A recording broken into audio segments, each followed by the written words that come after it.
the aftermath, the real impact now on daily life, perhaps is no longer on the headline of newspaper.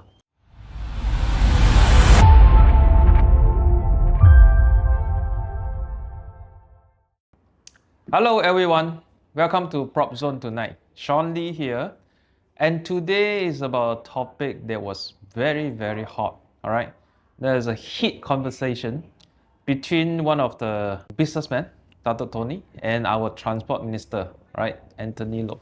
Now, the main thing happens here, they are sitting from different perspectives.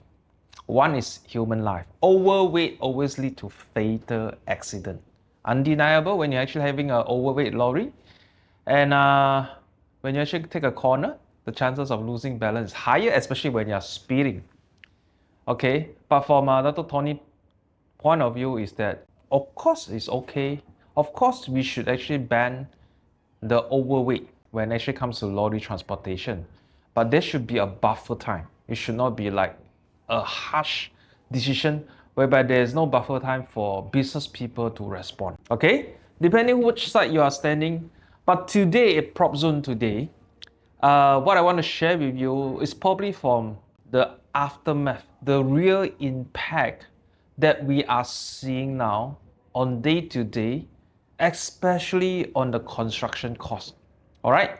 So whether it's going to be a short term or it's going to be a permanent impact on the construction site, you will yet to see. But I want to share with you today is what we should see this thing from a different perspective. Okay, that's number one. We have to understand that previously, most of the lorries transportation is allowed to carry 1.3, 1.4 times of the permitted weight. All right, some people actually mentioned that this rule, this weight was actually implemented 40 years ago, whereby with new technology, all right, and a lighter weight of the trucks today, they should be allowed to carry higher weight. So the rules of today's, what they are saying that if the car last time, the maximum speed maybe is 80 kilometers per hour, 40, 50 years ago. But with new technology today, the speed limit should not be limited at 80 kilometers per hour, or using this as a metaphor. All right. Now, when you actually no longer allow 1.3, 1.4 times like previously, what we are saying is actually a chain reaction. Okay, I give you a very fine example.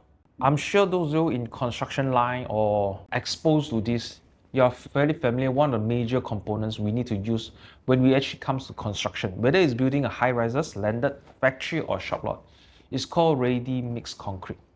All right. So ready mixed concrete, we call RMC. All right. It's a components of water, component of sand, and components of cement. All right.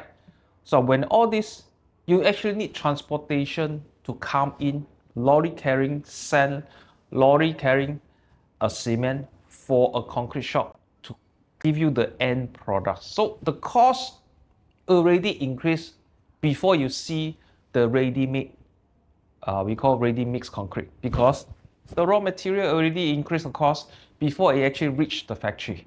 That's number one. Number two, what you actually want to tell you is actually the contract for most of the contractor already signed in when they actually decide to build something for the main contractor or even with the developer directly. Most of the time, smaller players do not have the hand, do not have the room to change the cost. So in this moment now, the smaller players are either abandon the job and pay a fine, or they decide to continue with the job at a loss. But what happens next? If those people cannot make it a smaller player, they will leave lesser player or maybe only the bigger player in the near future. So when you have lesser supply of choices, what will happen to the cost? It will goes up, right? The second scenario is those smaller players decide to carry on with the job, but at a loss. When it comes to a new contract later, they already suffer loss from current job.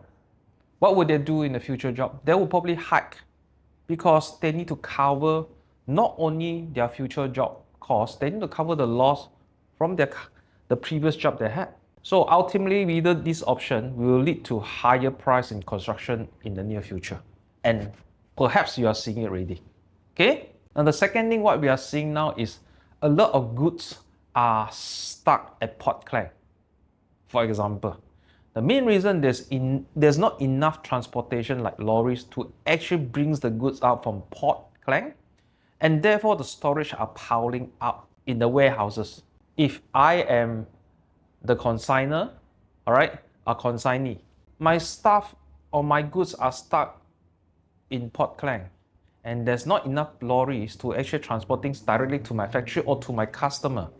And days in, days out, I'm actually incur additional costs when I put my stuff in the warehouses in Port Klang. There's actually another cost involved during this chain reaction. Okay? Now, number three, why many lorry drivers are reluctant or even outright refuse to carry the job, to carry on the transportation. Now, think of it from human point of view. Now, the JBJ is coming hard on enforcing the overweight, among others. If I'm a lorry driver, okay, even I am carry a permitted weight on my lorry, but when I see an operation in front, there'll be dozens of potential minor violations to my lorry. For example, my tire is not enough air. For example, my tail light is dirty. There are thousand and thousand reasons for a lorry driver to get a citation or ticket. Even the weight they carry is at the permitted level. All right, just think of you as a driver.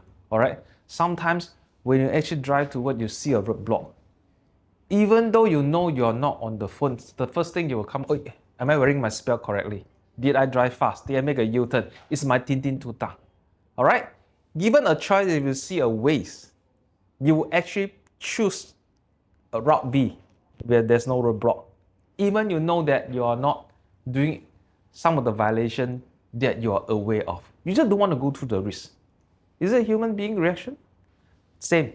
The lorry driver at the moment now is going through the same process. Now, these are the few things I've shared with you. All right. Increased cost from a raw material before it actually reached the factory and shifted out to the end user construction site. Cost already increased from the root. Number two, increased storage costs at the Port Klang site and among other warehouses because not enough lorry driver, not enough transporter to shift the goods out to the designated location. And number three, lorry driver just do not want to see roadblock. They just don't refuse to drive, carry out the transportation, even though they are carrying the permitted weight. They don't want to take the risk. Okay, so now the topic was very hot maybe 3 weeks, 4 weeks ago. All right, but what the aftermath, the real impact now on daily life, perhaps is no longer on the headline of newspaper. But if you're in the line, if you're in construction, you're in property, what is happening now definitely will have a long-lasting and probably irreversible impact on the future construction line. Now, these are some things I pick up and I share with some of the people in the line. If you're in the line, or if you are involved and exposed to the day-to-day things, share with us below. All right, Sean Lee here. Look forward to your reply. See you next time. Bye-bye.